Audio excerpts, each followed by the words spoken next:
अध्यक्ष महोदय, आपके पास एक बड़ी जमीन है, खाली पड़ी है, बगल में कुछ मुस्लिम परिवार रहते हैं, उन्हें नमाज पढ़ने के लिए कहीं जाना होता है, वो उस जमीन पर नमाज पढ़ ले, आप हिंदू हैं, आप मना नहीं करते। 5 दिन 7 दिन नमाज पढ़ने के बाद वो लिख के दे देंगे कि हम लोग इस जमीन पर नमाज पढ़ते थे, अब यह वक्फ बाय यूजर हो गई, अब इस जमीन पर किसी का कोई अधिकार नहीं रहेगा। माननीय संसदीय कार्य मंत्री उल्लेख कर रहे थे उस घटना का, तमिलनाडु की घटना का उल्लेख कर रहे थे। क्या हुआ तमिलनाडु में? एक रामचंद्रन नाम का आदमी अध्यक्ष महोदय, वह व्यक्ति अपनी लड़की की शादी के लिए अपनी जमीन बेचना चाहता था।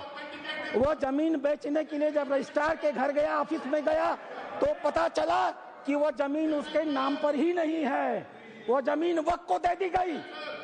जब हल्ला मचा, गांव के लोग रजिस्ट्रार ऑफिस में गए, तो पता चला कि उन दोनों गांवों की सारी जमीन वक्फ को दे दी गई। 1500 साल पुराना मंदिर भी वक्फ के हवाले कर दिया गया। यह होता है इन लोगों का वक्फ बाय यूजर अध्यक्ष महोदय। और आश्चर्य होता है, इन्हें बैठाया जाए अध्यक्ष महोदय, आश्चर्य होता है। मैं भी जेपीसी का मेंबर हूँ, ये भी जेपीसी के मेंबर हैं, ये गवाह है इस बात के। मैं लगातार जेपीसी में जितने भी विटनेस आते रहे, इनके बड़े बड़े धार्मिक मतावलंबी, मैं उनसे कुरान को कोट करके कहता रहा। मैं कुरान पढ़ता हूँ, कोई बुराई नहीं है किसी धर्म को पढ़ने में। मैंने कुरान को कोट करके कहा कि मौलवी साहब ये तो बताओ कि इस कुरान में या किस हदीस में यह लिखा है कि अगर हमने कोई संपत्ति दान नहीं की तो तुम उसको वक्फ बाय यूजर मालिकाना मान लोगे। किसी के पास एक भी मेरे सवाल का जवाब नहीं था। इन लोगों ने क्या किया मालूम है? वो जो ओवैसी साहब वहां बैठते हैं ना, उन्होंने मेरा नाम रख दिया मौलाना डॉक्टर राधा मोहन अग्रवाल। अब इससे बड़ी मेरी जीत क्या हो सकती है? मैंने इनसे पूछा, इस बात पर बहस होती है कि डीड लिखित गया या नहीं। मैंने इनसे कहा, जब हजरत मोहम्मद साहब ने अपने आयतों में लिखा है, 3 आयतें हैं, 4, आप चाहिएगा तो मैं पेश करूंगा।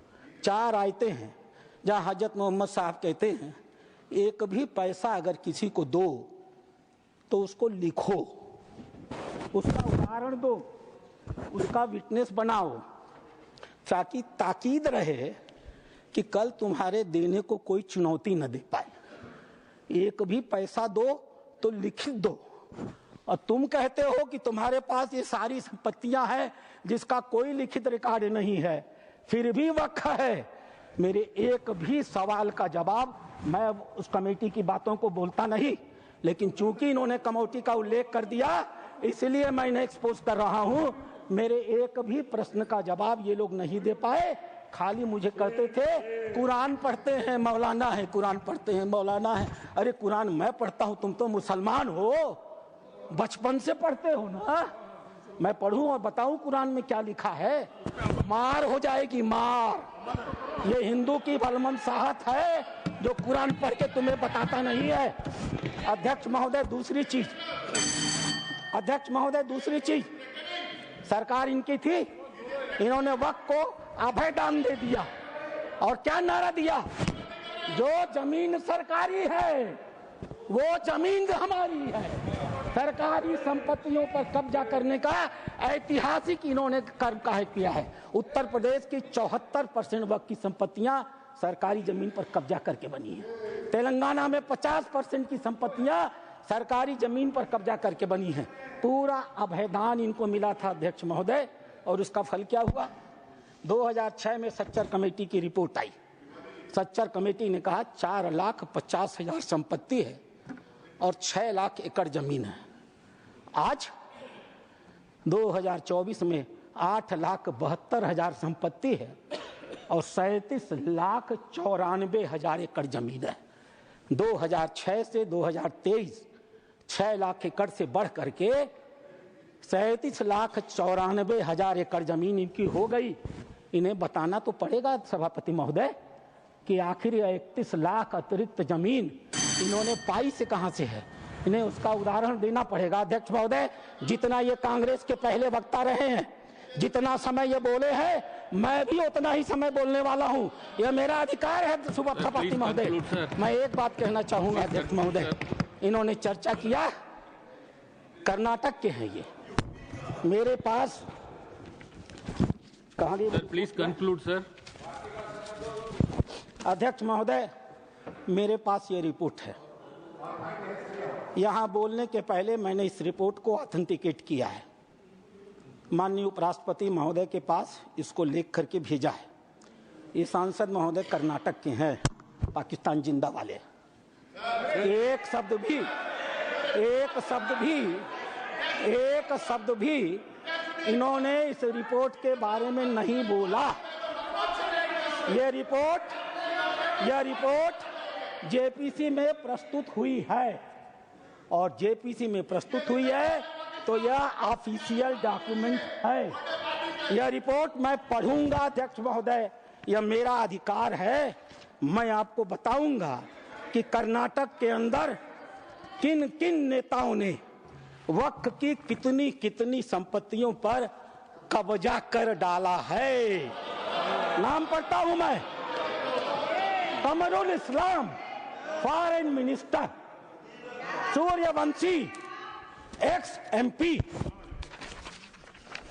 CM Ibrahim ex union minister, Rahman Khan ex union minister, Abdullah Sharif वक्फ board official, NA Haris MLA, MA Khalid ex CO, Mumtaz Ahmed Khan chairman, Mohammed Sanaulla IAS, mister Sindhu Giri former minister, MF Pasha IPS, Khaneez Fatima MLA, CK Jaffer Sharief foreign minister.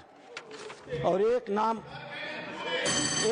अध्यक्ष महोदय, प्लीज कंक्लूड, एक नाम अध्यक्ष महोदय, we will take it from the party time की मर्यादा में। Sir please conclude, otherwise we have to take it from the party time। मैं कंक्लूड कर रहा हूं। इस सदन की मर्यादा में मैं एक नाम लेने से इनकार करता हूं। वो इस समय सदन में है भी नहीं। नाम क्या है अच्छी तरह से जानते होंगे अध्यक्ष महोदय। नहीं बोल अध्यक्ष महोदय, मैं अपनी बातें समाप्त करूंगा। रामधारी सिंह दिनकर की एक कविता के साथ। सीमा पर एक सैनिक मर रहा था। मैं कंक्लूड कर रहा हूं। सीमा पर एक सैनिक मर रहा था। मरते हुए सैनिक से एक कवि ने पूछा, हे वीर बंधुदाई है कौन विपद का, हम दोषी किसको कहें तुम्हारे बद का। मरते हुए सैनिक ने कहा, यह गहन प्रश्न कैसे रहस्य समझाएं, 10-20 बधिक हो तो हम नाम गिनाएं। हर कदम कदम पर खड़ा यहाँ पातक है, हर तरफ लगाए घात बड़ा घातक है। देवता सदस्य दिखता है पर कमरे में वह गलत हुक्म लिखता है। जिस पापी को गुण नहीं गोत्र प्यारा है, समझो उसने ही हमें आज मारा है। जो सत्य जानकर भी न सत्य कहता है, या किसी लोभ के विवश चुप रहता है, उस कुटिल राजतंत्री करदय को धिक है। वह मूक सत्यहंता कम नहीं बधिक है। चोरों के जो हीतु ठगों के बल हैं, जिनके प्रताप से पलते पाप सकल हैं। जो छल प्रपंच सबको प्रश्रय देता है, या चाटुकार जन की सेवा लेता है, यह पाप उन्हीं का हमको sir please conclude sir. Bharat अपने ही घर में हार गया है।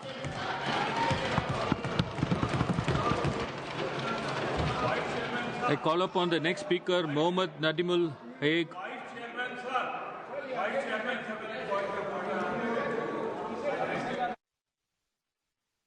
Please tell the rules, sir. Rule 238A। मैंने बहुत ही विनम्रता से इंतजार किया और सदन में जो एकेडमिक डिस्कशन चल रहा है ये चले शांतिपूर्वक। इस पे मैं एक बात सिर्फ आपको 238A, कोई सदस्य किसी अन्य सदस्य के खिलाफ सदस्य के विरुद्ध मानहानिकारक या अपराध में फंसाने वाले स्वरूप का कोई आरोप नहीं लगाएगा, जब तक कि आरोप लगाने वाले सदस्य ने सभापति और संबंधित मंत्री को इसकी पूर्व सूचना दी हो, ताकि मंत्री को दिए जाने के प्रयोजन के विषय की जांच कर सके। मानवर परंतु सभापति किसी समय सदस्य को कोई ऐसा आरोप लगाने से मना कर सकेगा या आपकी राय में आए ऐसा आरोप राज्यसभा की गर्मी को घटाने हो वाला हो या आरोप को लगाने का कोई जनसिद्ध नहीं होता। आपसे फैसला नहीं चाहता हूं, मैं फैसला उनसे चाहता हूं। मानवर एक मंत्री का ये आचरण, मानवर जो इन्होंने आरोप लगाया है श्री नासिर हुसैन पे, उनको कोई सूचना नहीं दी गई, मंत्री को कोई सूचना नहीं दी गई। मेरा सिर्फ आग्रह है कि चर्चा शांतिपूर्वक चले, इसलिए ऐसा कोई आरोप न लगाया जाए जिससे राज्यसभा की गरिमा गिरे, और ये जो आरोप लगाया गया है इससे राज्यसभा की गरिमा गिरती है। 1 मिनट सर प्लीज। माननीय सदस्य नासिर हुसैन पर कोई आरोप नहीं लगाया। उन्होंने इतना कहा कि ये जीते तब पाकिस्तान जिंदाबाद के नारे लगे। इनमें इन पर क्या आरोप है? नारे तो किसी और ने लगाए, मगर नारे क्या लगे? पाकिस्तान जिंदाबाद के लगे। क्यों लगे? Chair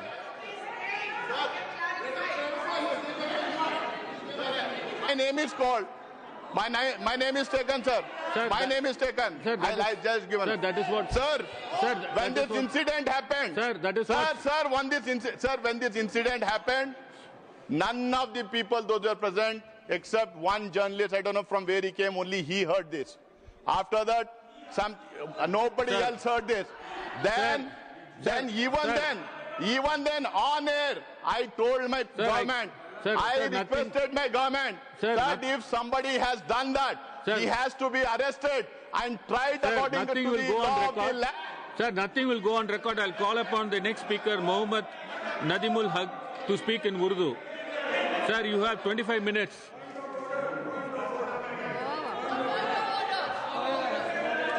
Sir, what is the rule you are quoting, sir? Rule 241. Kindly look at Rule 241. Personal explanation. A member has a right to give personal explanation when his name is mentioned or he has been named by some other member. Kindly go through the rules. यानी अभी बोलते हैं expunge करेगा, expunge कैसे करेगा? Sir, How do we expunge that? It cannot be expunged. His speech will be reviewed, sir. No, personal explanation. If somebody says something against me which is not correct, I have a right under Rule 41 for a personal explanation. Sir, he has spoken with the permission of the chair. No. Sir, and we will review his speech. I am in the dark. Sir, we will review I his am in speech. the dark. I was not in the know. Sir, we will review I his was speech, not sir. in the know. We will review his speech. No, you cannot encroach upon the right of a member. Rule has given the authority. Sir, we will review No, his speech, sir. sir. No, sir. Sir, you can. My you can authority, take the my right assurances cannot from the be chair. We encroached will review upon. his speech. Sir, I call upon the next speaker, This is Mohammad not fair. Nadimul This Haq. is not fair. Sir, he will speak in Urdu.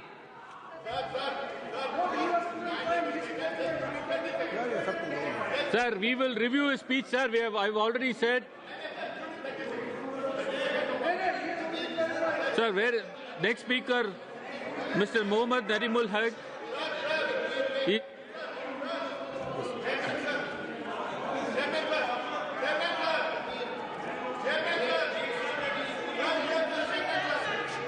I'll go to the next speaker. Sir, Mr. Mohammad Nadimul Haq.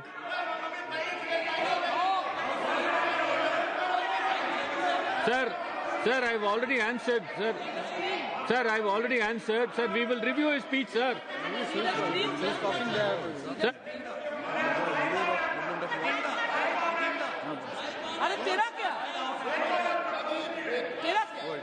The next speaker, sir, I call upon the next speaker, sir.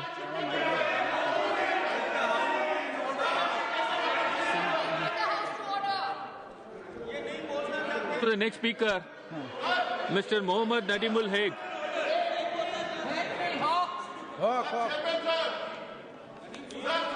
Sir, what is the rule you are referring to, sir? Please tell the rule you are referring to. 41, I say. Yes. Already mentioned. Yes. He has got every right to Sir, give a personal explanation. Sir, that is what, when his sir, name has been taken. Sir, we have already You have said. to give him the floor. Sir, we give have him already the floor. No, we have already said that his speech will be reviewed. Sir, I call upon the next speaker, Mohammed Nadimul Hague.